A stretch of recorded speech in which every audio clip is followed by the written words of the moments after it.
Welcome to the UMary Coaches Show. I'm Dan Daugherty. This is the second episode of the Coaches Show, and for this one, we are bringing on the head coach of women's golf here at the University of Mary, Marion Hernandez. Marion is in his fourth year coaching the women's golf team, and it has been a fantastic start to the season, surpassing expectations. They came out of the gates and won the first tournament of the season, the Tracy Lane Memorial Invitational in Bemidji, Minnesota.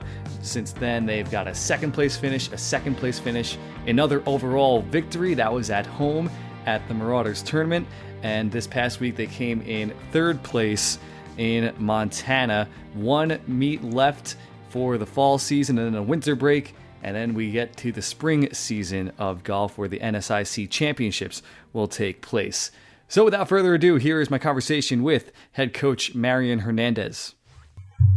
Joining us now on the UMary Coaches Show is the women's golf head coach Marion Hernandez. And Marion, first I'd like to get to know you a little bit and, what brought you to UMary here in Bismarck?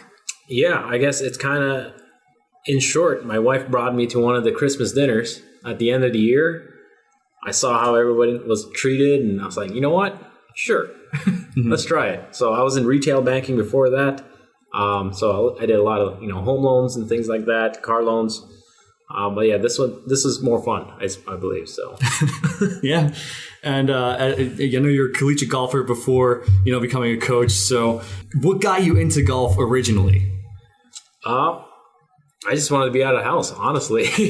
We just love sports. We were watching golf for the first time, and my dad and my brothers just said, hey, let's try that. So we grabbed some clubs. I think we went to a rummage sale. We found something, started swinging, and then we got hooked.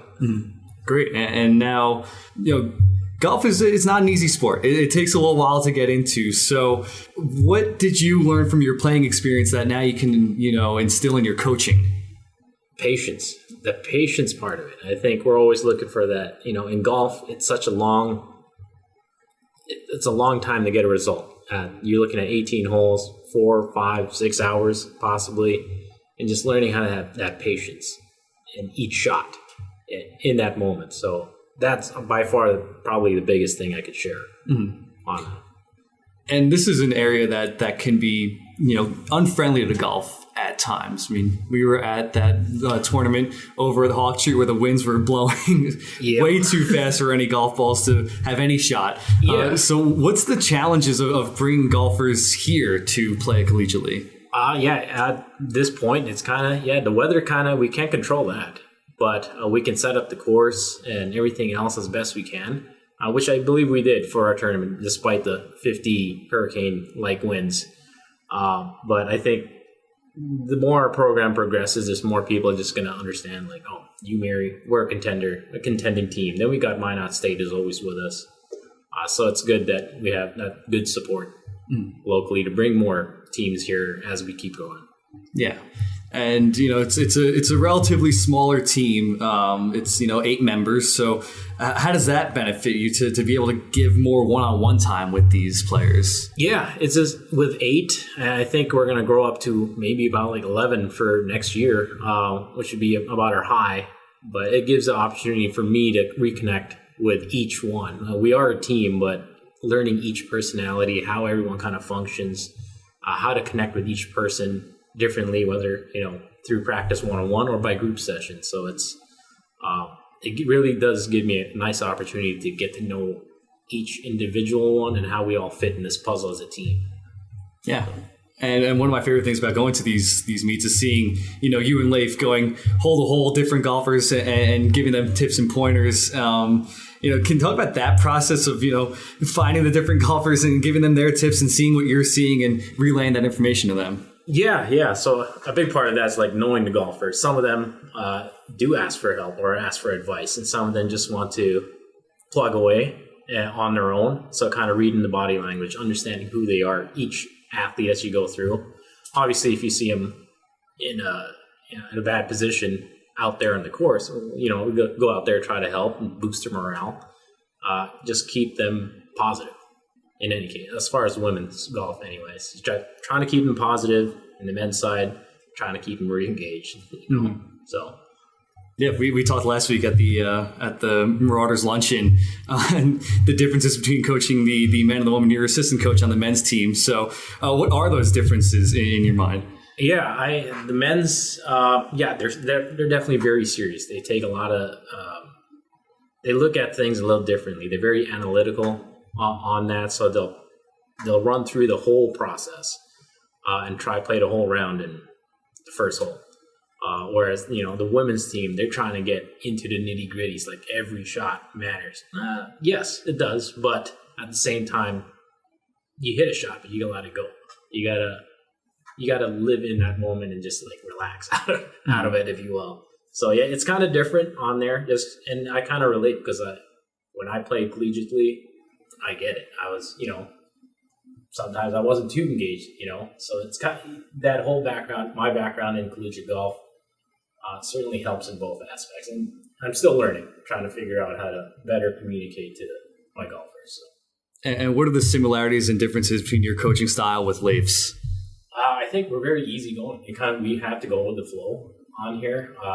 We certainly have some structure in some things, but we've learned to kind of just to go adapt with the changes that comes in front of us, especially with golf. Every shot you would hit one absolutely stripe show down the fairway, and then the next shot can just be way out somewhere.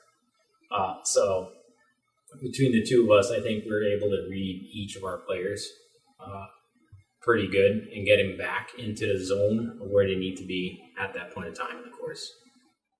Yeah, I get that. I don't golf often, but a few years ago, I remember I had one drive on the first hole that looked beautiful, and I've been chasing that high ever since, and I can't do it. See, that's golf. It's like you could be playing terrible, and then you hit this one absolute pure shot, and you can just relive in that, and you're like, I should go pro, Yeah. Going to a driving range was a mistake for me because I hit too many good shots, and I thought I could do this, and then, I'm hitting line drives all over the course. It was not pretty. But as far as your team this year goes, the results have been excellent. I mean, first place, second place, first place, third place. It's just... Where were your expectations at going into this season compared to where the results have been?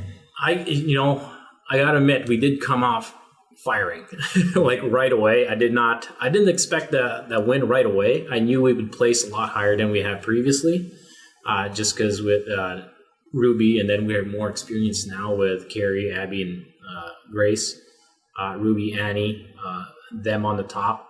But yeah, we did come out firing, which is good. It's good. I think it gives the entire team, both the ones who've been on a team for a while and our freshmen, an idea, a sample of success, actually seeing the success and seeing the fruits of the labor of why we just got to trust the process as we get there. So yeah, we have been playing really good, but we're not quite there yet. So we do have a lot of room to grow. Ruby Haight. She's one of my freshmen. She's up and coming. She's starting to get her groove, so she can still go low. She's about 65% of the way, and it's fine because freshman year is tough. You have to acclimate to the whole collegiate golf and your studies on your own. There's a lot of things. So we're playing good. We're placing good, but I think we still got a lot of room to grow. Yeah, and Ruby just had one of her best rounds this week, right? Absolutely. Yeah, she was finally playing golf. I mean, you can get out there. She can get around the course, but she can definitely go low, and I can't wait till she breaks through that. So that's awesome. And how do you keep the team, measured levels when they're seeing these results, these high spots on the leaderboard, and knowing that there is still room to grow? Yeah, I guess it goes back to knowing how each of them kind of functions. I know some of them are very laid back, and some of them are like, I'm going to get right down into it. I'm going to really focus, grind out. So reconnecting with them. And then as a team, too, during team practices or even on our drive back, to say, hey, we're playing great, but we also know where we can improve more. It's just acknowledging where we are at the point in time, and how we can keep moving forward. So with the Sioux Falls, we played great there before. And I think we can do it again, especially with this squad. It just comes down to when it's time to go, you just got to trust it. And how important is off-season work in a sport like golf? I mean, you have the summers, not in school season, so you have all that time to golf, and then you got that winter break between the fall and spring seasons. Yeah, that's important because we do need that rest in between. So we can keep grinding, we can keep working on a few things, which we will, but that rest portion of it will be key for us, actually. A lot of people want to keep going and keep that pace and momentum, and I think it's worked out well with our progression that if we take a nice solid break, get back to our studies, get back into a flow of things, and then ramp back up as we get to our spring season, I think that will benefit us well, working on these smaller things on here, because we're not making huge mistakes. We're making a couple more small mistakes. So there's our room to grow. So. Yeah. And what's, handling that jump from high school to college like for your freshman golfers, like Annie and Ruby? Yeah, I mean, Annie took it a little differently. She's kind of one of those steadfast. She's like, I'm just going to play my game and go straight through it, which she did well on the Midgie. Ruby, everybody kind of takes it a little differently. Ruby's kind of just trying to acclimate it to type of play. So, it's kind of different with high school golf. You could be top in your team or the top in your region, your area, and then you go into college golf, and there are also 17 to 20 other top golfers around there. So at that point, it comes back to patience and understanding that it's not going to come all at once, but you just got to trust that you got to play, relax, have fun. We can be serious on the shot, which is pretty much like half a second, but at the same time, you can also relax, take it all in. The collegiate level, you move fast. It's faster than they think it is. So you got 4 years eligibility. It's 4 years, move quick. So. Yeah. And that's just last week. My first episode was with Chris Lassard, the cross country coach. It's also an individual sport, but you have a team that has a team score. So how important is that team chemistry and, making sure everyone gets along with each other? Yeah, absolutely. It's definitely a team. It's a team sport with individual goals during that round. But at the same time, with the uniqueness of golf where you can see the live scoring, you're able to keep track of where your team is, where you are at. Some players like it, some don't. But at that point, an example is like you're going for par 5 and 2 with lots of water. But all we need as a team is for you to just make par, which is a 5. If you go for it, you could have 7, you have 6.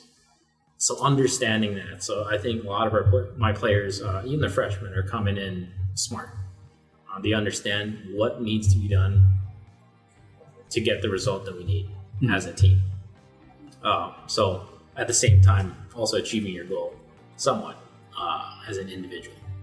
And that process of learning a course over the tournament, that's a trend I've seen all throughout this season with the men and the women is, those day 2 scores are always better, it seems. Yeah. So that learning that course, how does that happen? How does that get locked in mentally? That's something that I'm glad that you kind of pointed out, because that historically, I don't think we haven't made too much of a charge on the second day. But this fall, both sides, we got used to we're not as anxious on each shot. On there, we kind of just play and let it go on the second day, which helps us. So it's the familiarity and then being more comfortable on that. So we're trying to translate 2 day 2s for the tournament. But like I said, it's a good start for us to have to come back after 2 days. On the second day to shoot better. So. Awesome. And I asked you this last week at the luncheon. I'll end with it here. How can people support your program? Yeah, absolutely. So, we have our initiatives that will run throughout November, December, into spring.